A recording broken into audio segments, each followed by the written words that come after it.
What's cracking, big no? I'm ready to sacrifice my body for the fans. Marks, oyster, Marks, done. I'm getting trailed by a fucking bus right now. Just never know what illegal things you're gonna do in a given day. Probably true. I live in the muck, man. I live for these live stream YouTube comments. They can't get in my head. They cannot chirp me. They're not gonna get in my head. I was the guy 2 weeks ago that was getting in your head. So you can't reverse engineer that. I'm ready to roll. Oh, baby, come on. Be good to the big dog. The 2, that means it's Ronald Jones, baby. You literally have no choice except for one, but he would have been the choice regardless. As you see, Ronald Jones is sitting there at a pretty 79 as the running back 30 off the board. I believe he will continue to shoot up draft boards as the hype from Tampa Bay continues to pour out about this man in the FFPC all the way up at 60. That's a massive difference. It tells you there's some value to be squeezed out of Mr. Ronald Jones there. There are guys who have converted and are now a part of the Ronald Jones religious experience, and that is myself. We're artists. We're the Picassos of the fantasy football history books right now. So what did it say? It said 15 times in 30 seconds. I'm going to start you here in 3, 2, 1. 1, 2, 3. I gotta pick up the page. 4, It's 5, fucking too many buttons. 6. Come on, baby. 7, 8, 9. You're gonna get there. You're gonna get there. 10, 11, 12, 13, 14, woo!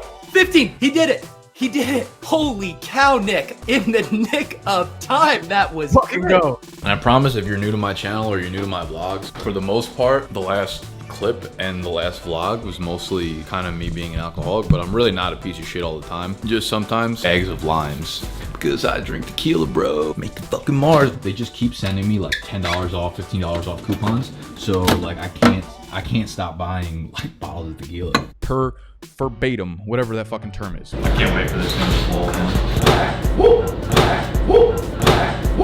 Click it. Don't mess this up. My screen is...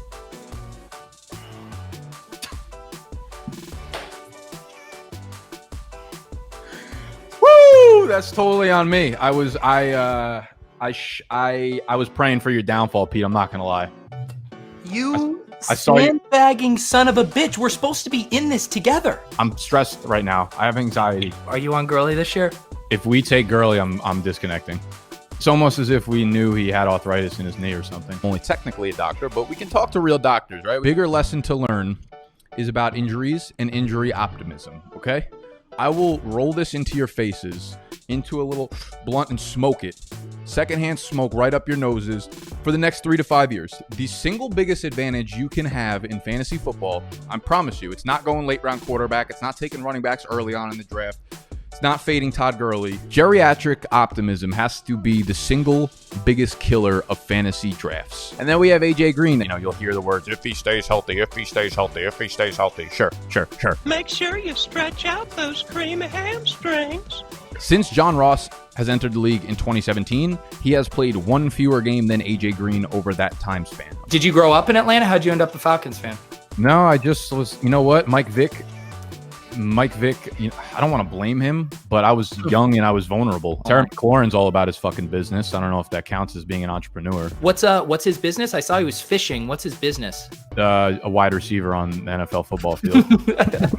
What a great business. The podcast I got on with Edwin. He is the PT for the Fantasy Points brand. We actually didn't really end up talking fantasy football, which is funny. We ended up just talking about the fantasy football community and Twitter and branding within the space and shit like that. So if you're interested in that kind of content, hop over to BDGE Fantasy Football on the iTunes store or the podcast store, wherever you listen to your podcast stuff, wherever the flavor's getting kicked into your ear, whether it's Spotify, iTunes, Stitcher, Google. I don't know all the 30 of them. I spoke on in our email newsletter this week, and that is the idea of market saturation. It's just like a buzzword thrown around. And we're all pissed off. No one's having fun. I'm This pissed. is the dream. This is the dream. The dream. All right, Nick. All right. Zendaya? Are you calling Zendaya?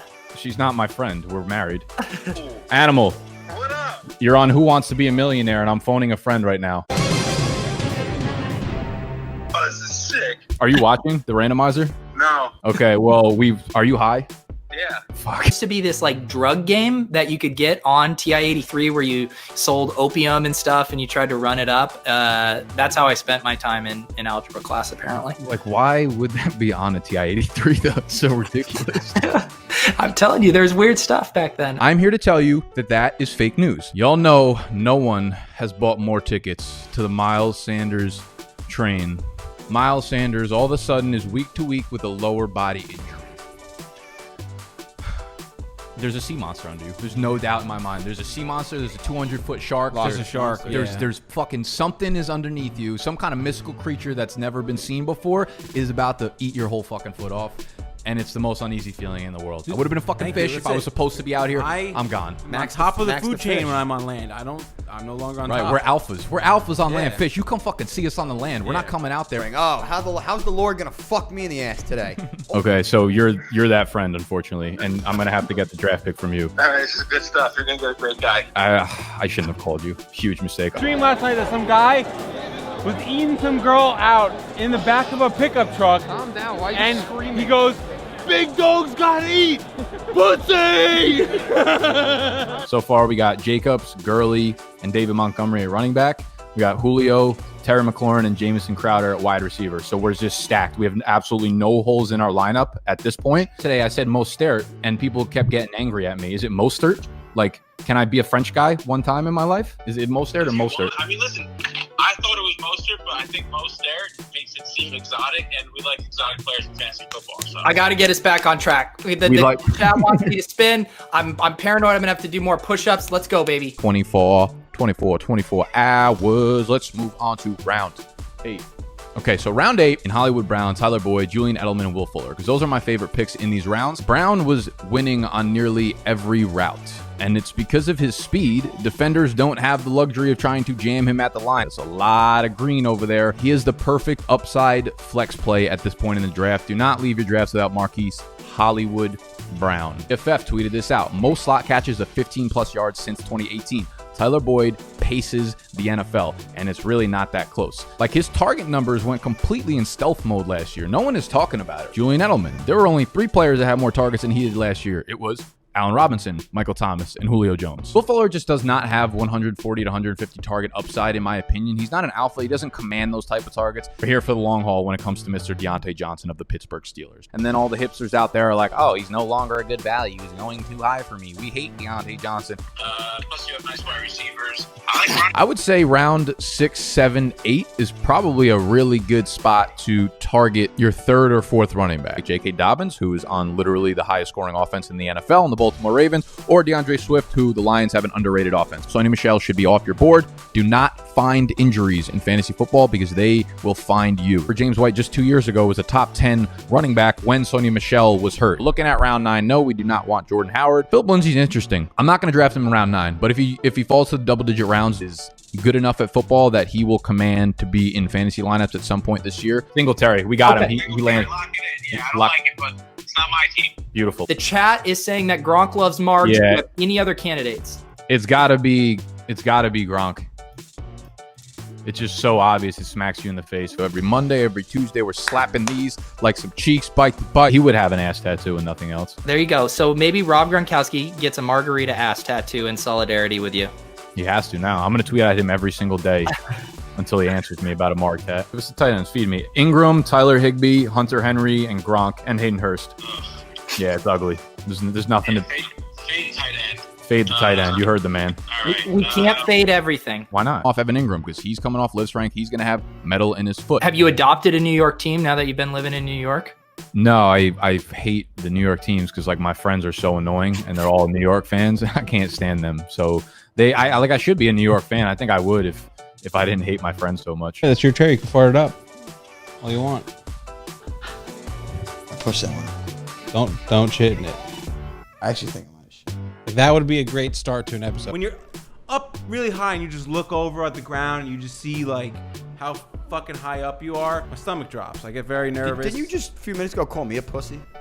Listen, you're a pussy because you wake up. I and would you're scared. I would much rather look over a building. 30-story building and I get a little scared. I kind of like it. It's exhilarating. You're an idiot. You think you're gonna fall? It's a very scary. You're an feeling. animal. How your balance has to be good. You think you're gonna It's fall just a over? scary feeling when you look over and Yeah, I respectfully disagree. I go up there, you like pull me back every time I'm on the side of the roof over there. Don't do very it. dangerous. Yeah, not for me. I love that shit. I love that.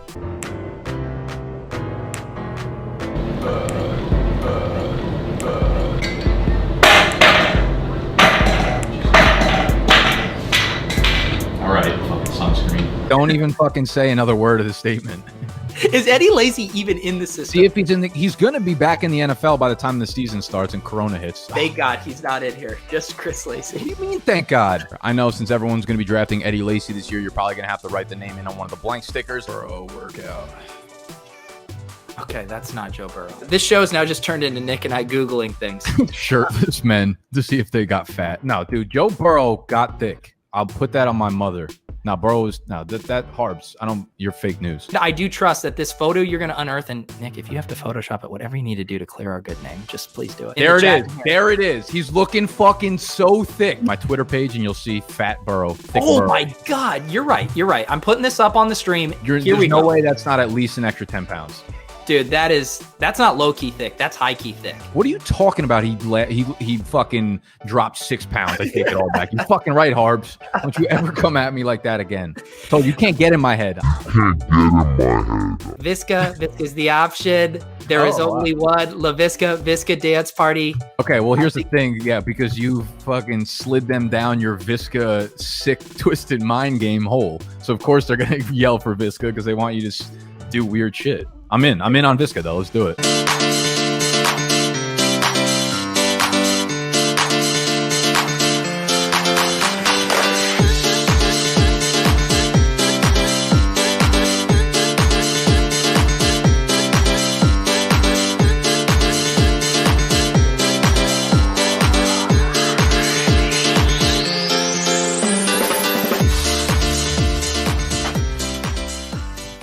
Ladies and gentlemen, that is the Visca highlight reel. Nick, is that a grown-ass man or what? That song fucking slaps, man. That got me so pumped up before the video started. I was fucking running around my apartment. I didn't even know if I was going to be in my chair by the time it started. He's a different guy, and he's taking his craft more seriously. Should we go after the guy who sniped us from Daniel Jones? 100%. Hey, Rothy, I know you want that stack, but you can't have it, brother. Sure, you might have 6 backup plans, but the one you want the most, you can't have it. Starting it off with Nicky Snack's favorite man in all of the NFL, Danny fucking Dimes, DJ, the new DJ. David Johnson relinquished that shit when you look scared to run the football last season. He's currently going at 56th overall in Superflex formats at the QB 14. Carson Wentz definitely doesn't drink. Title of the article: You think you're the craziest Giants fan? ? Not even close compared to this guy. This is literally on NJ.com. Last month, the Giants announced they'll play without fans at MetLife Stadium because of the coronavirus. Nick was crying. Actually hear it and see it, it hits you like a ton of bricks. One of the worst days of my life. Remember, Isadori had cancer. I love that he wraps it up with that. Remember. Beautifully written. I love you, buddy. They're on par. I love you guys too. And I mean, none of this is wrong. This is who I am. I don't see it changing anytime soon. It's probably taken 50 years off my life, which gives me about another 4. How many quarterbacks you usually take in best ball? So if I wait this long, I'm definitely normally taking 3. I usually do that too. I depend on like what I did with tight end, quarterback, and I usually go 3 or 2 one way or another, depending on how bad the positions are, and considering both of ours are really bad, I don't know which way to go. Yeah, man. Look, I'm glad to have Li Shang from Mulan on the show today. He's rocking a dope man bun. Who do you prefer of Irv and Jace? Honestly, I kind of prefer Jace. I feel like Irv's upside is just like a made-up theory. Like we saw what he's not going to do with Kyle Rudolph in the lineup there. At least Jace has like the clear path to tight end 1. Okay, well, I accidentally just took Irv. No, I mean, I wanted Irv bad. That was reverse psychology. Reverse psychology. You fucker. We've all made mistakes tonight. Every time there's a prop, you got to run to your fucking kid's room to get it. Oh, my goodness. Can I just fucking get into this here? People are already leaving. They're upset. Upset that the intro took long. They're upset that I'm rambling. Fuck them. Get them off my board. All right. There you go. Fuck them. Someone just said that we have a double quarterback bye. I'm going to speak on behalf for both Nick and I and tell you that that is literally the last of our concerns right now. The Conley Shenault Minshew stack is Very unrivaled. underowned. It's uneasy as shit. You could be the most law-abiding citizen while you're in your car. If a cop pulls up behind you, you feel like fucking Jesse James, the biggest outlaw of all time. Wait. Technically, Minshew has been on the COVID list. You're right. He has, because he got tested, right? Yeah, he went on the IR COVID list, and it was a false positive or whatever the fuck they call it. But he was on it. He was on it. How have I not made a Chris Conley Gardner Minshew hype reel that I could roll right now? I don't think that exists. Now they're getting greedy. They want the quad stack with Eifert. I mean, I'm in. Like, how else are we going to win these tourneys? How else? We got to open ourselves up to variance. It's all about variance and regression. Listen, I can't really like get into regression right now. You've had too many shots of tequila to talk about regression. It makes me too angry. Because you got regression here. We only look at the most polarizing numbers when we want to talk about regression. Like Lamar Jackson not going to throw 36 touchdowns. What if he runs for 15? Like Cam Newton ran for 14 his rookie year. He ran for 10 another year, 12 another year. Like Lamar only ran for 7. Why is he only got to regress in the passing touchdown category? The more regression people get mad about it, the better I know the pick was. My problem is like when people start putting regression over situation.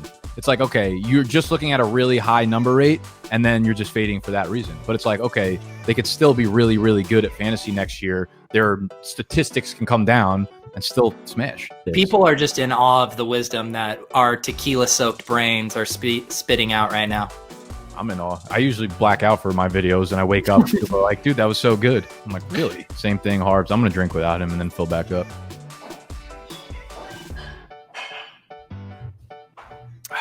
Don't ever come in here with a Miles Boykin suggestion again. That's what I like to come back to, Nick, berating the chat.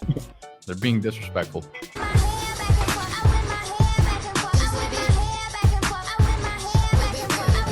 Who the hell is Benjamin Victor? Never heard of that guy in my life.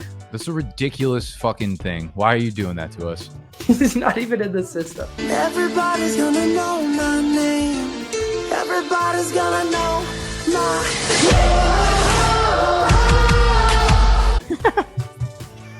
Running backs. I didn't realize we were only at 4. That's might be a little bit of a problem. But apparently, according to all of Twitter, Gurley's knee can take on 40 to 50 touches a week. Wide receiver, like, this is just unrivaled. I've never seen a squad like this. We have 35 slot receivers and then 4 more big slot receivers. Yo, this is a really, really solid group of wide receivers that I haven't necessarily got to dive into all the way. It's like the shallow end of a pool. But I said, fuck it. I'm going full concussion and we dove in. Feeling good. I'm feeling loose. I'm feeling free. I slept. I got some REM. I hit that REM for the first time since like 2012 last night. You don't want to see me when I get some sleep. I don't know why the sudden urge to cut my hair. Like, I haven't had short hair on the sides in a while, but it feels really freeing. So last night at like 10:30 for whatever reason, I was just like, I'm just going to shave my hair. Where'd you go? I miss you so. Seems like it's been forever that you've been gone. Tight ends. Going to be a problem. I get uneasy when the lights go on in the bar and it's last call. How the fuck? What if I'm not drunk enough? What am I supposed to do? Go fucking home. It's 2 a.m.